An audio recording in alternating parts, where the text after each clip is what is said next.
अस्सलाम वालेकुम व्यूवर्स। आज हम 9th क्लास का लेक्चर नंबर 2 डिस्कस करते हैं ब्रांचेस ऑफ केमिस्ट्री। जैसे कि आप स्क्रीन पे देख रहे हैं कि हमारा केमिस्ट्री की 8 ब्रांचेस हैं।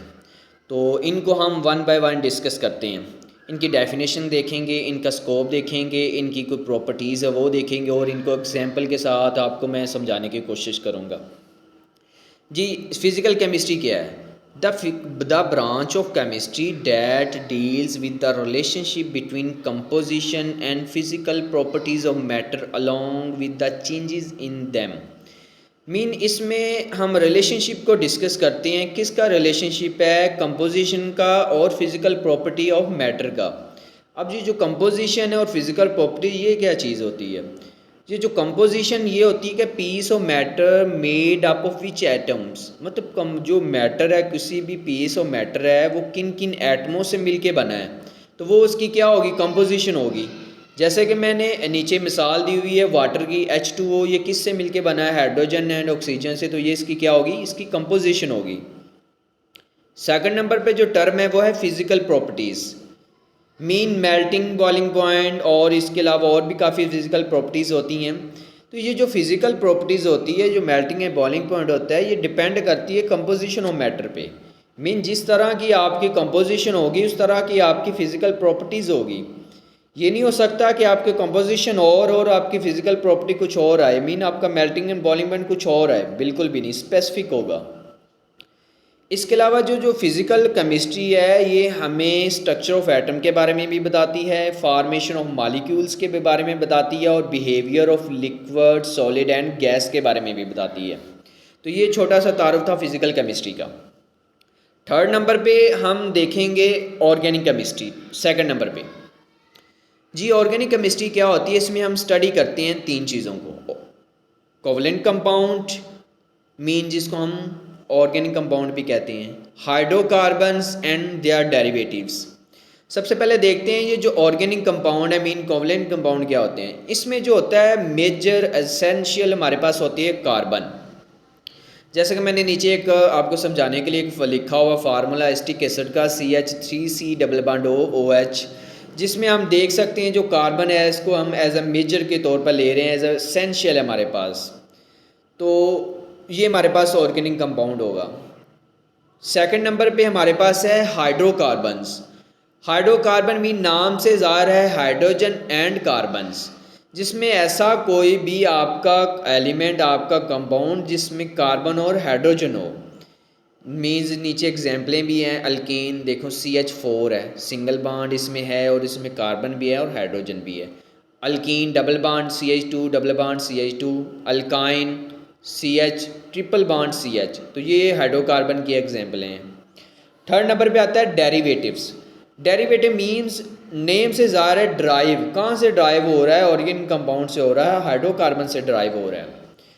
एग्जाम्पल के तौर पे मैंने इसमें आपको अमोनिया लिया हुआ और साथ मिथाइल लिया हुआ है, इन दोनों को मैंने मिलाया हुआ है। अमोनिया आपको उसका स्ट्रक्चर नज़र आ रहा है, तीनों तरफ आपका H लगा हुआ, ऊपर लोन पेयर है, नीचे आपका फ्री रेडिकल CH3 है, मिथाइल है।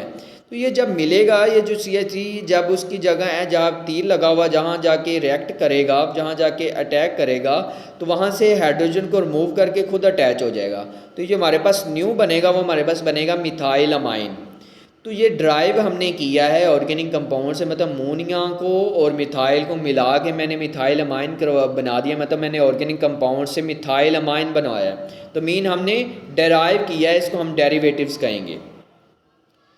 तो थर्ड नंबर पे आता हमारे पास इनऑर्गेनिक केमिस्ट्री। जैसा कि ऑर्गेनिक केमिस्ट्री में हमने पढ़ा है कि उसमें हम हाइड्रोकार्बन ऑर्गेनिक कंपाउंड पढ़ते हैं, मगर इनऑर्गेनिक में हम तमाम एलिमेंट्स को पढ़ते हैं एक्सेप्ट हाइड्रोकार्बन्स के। इसमें हम हाइड्रोकार्बन्स के अलावा बाकी हम सब एलिमेंट्स को डिस्कस करते हैं और उसके डेरिवेटिव्स को देखते हैं।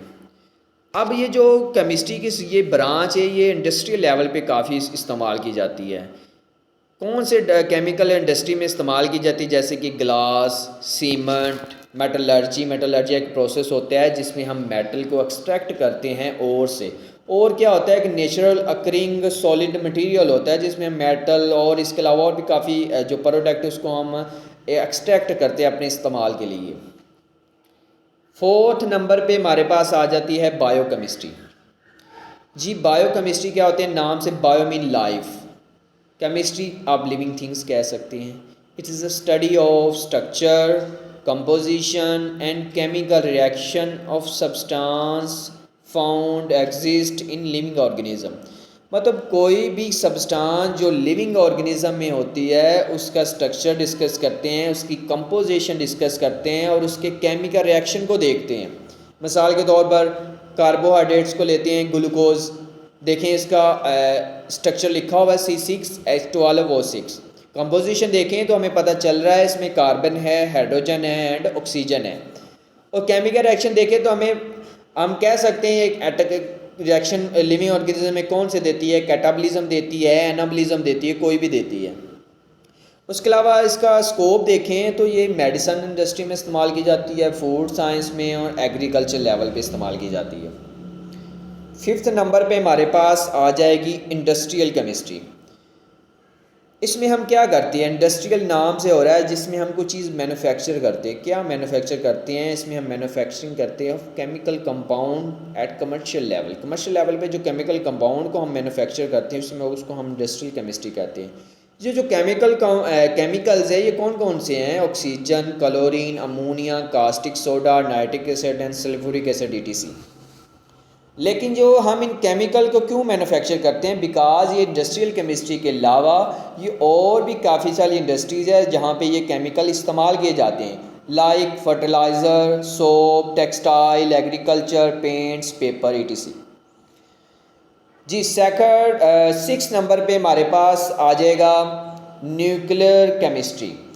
जी न्यूक्लियर केमिस्ट्री नाम से भी ज़ाहिर है, इसमें हम क्या स्टडी करते हैं, न्यूक्लियर प्रोसेस को, mean radio activity and it's properties.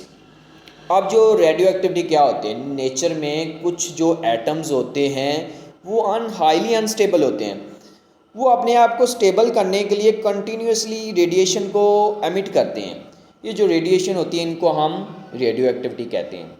ये जो रेडिएशन होती हैं, ये जो रेडियो एक्टिविटी होती है ये काफ़ी पर्पज़ के लिए इस्तेमाल की जाती है, ख़ास स्पेशली मेडिकल प्रोफेशन में, मेडिकल ट्रीटमेंट में, लाइक रेडियोथेरेपी, मतलब treatment of cancer, treatment of tumour वगैरह में ये रेडिएशन इस्तेमाल की जाती है। इसके अलावा प्रिजर्वेशन ऑफ फूड, उसके अलावा generation of electrical powers era वगैरह। 7 नंबर पे हम देखते हैं इन्वायरमेंटल, जैसे कि नाम से आपको नज़र आ रहा है इन्वायरमेंटल में, जिसमें हम इन्वायरमेंट को डिस्कस करते हैं। इसमें दो चीज़ें देखते हैं, एक तो कंपोनेंट ऑफ इन्वायरमेंट और सेकंड नंबर पे effect of human activities on environment. जो कंपोनेंट है वो होते हैं दो तरह के, biotic and abiotic. Biotic means living, humans, animals. उसके अलावा एबायोटिक जैसे कि non living, temperature, water, air, ये कंपोनेंट। एक्टिविटी देखें, कौन सी एक्टिविटी ह्यूमन की जो इन्वायरमेंट पे इफेक्ट कर रही है, water pollution, air pollution, chlorofluorocarbon है ये जब ओजोन लेयर को थिन करती है और उससे जो हार्मफुल रेडिएशन होती है वो आके हमारे जो अर्थ पे काफ़ी हार्मफुल अफेक्ट करती है, लाइक ग्लोबल वार्मिंग को इंक्रीज़ करती है। उसके अलावा global warming, green house effect, उसके अलावा स्किन कैंसर वगैरह। इसके अलावा ये जो ब्रांच है ये बायोलॉजी के साथ रिलेट करती है। Geology mean study of earth, ecology mean relationship बताती है organism and surrounding, soil and water ETC। 8वें नंबर पे हमारे पास आ जाएगी एनालिटिकल केमिस्ट्री। ये स्टडी हम करते हैं, इसमें बेसिकली सेपरेशन है और एनालिसिस वाला काम है। मेन जो एनालिसिस होता है किसी भी एक्सपेरिमेंट का, किसी भी एक्सपेरिमेंट जो हमारी सेपरेशन होती है वो हम एनालिटिकल केमिस्ट्री के थ्रू करते हैं। ये जो एनालिसिस है क्वालिटेटिव भी हो सकता है और क्वांटिटेटिव भी हो सकता है। क्वालिटेटिव मीन्स जिसमें हम क्वालिटी देते हैं, जिसमें हम किसी चीज़ की कंपोजिशन को देखते हैं। क्वांटिटी मीन अमाउंट, मकदार को देखते हैं। ये जो ब्रांच है ये बड़ी इंपॉर्टेंट ब्रांच है, इंडस्ट्रियल लेवल पे भी और कमर्शियल लेवल पे भी। ये फूड एग्रीकल्चर, फूड लेवल पे फूड जो इंडस्ट्री में भी इस्तेमाल होती है, वाटर में भी, इन्वायरमेंटल में भी एंड क्लिनिकल एनालिसिस में भी। तो ये बड़ा इजी वे में लिखा हुआ है, डेफिनेशंस, एग्जांपल्स, उसके अलावा स्कोप वगैरह, तो आपको इधर से याद करना बड़ा आसान होगा। और अमीन आपके जो कंसेप्ट है वो भी क्लियर हो गए होंगे। तो अगर इसके अलावा भी अगर आपको इसमें कोई मसला मसाइल है तो आप कमेंट में पूछ सकते हैं, तो इंशाल्लाह मैं आपको ज़रूर बताऊँगा।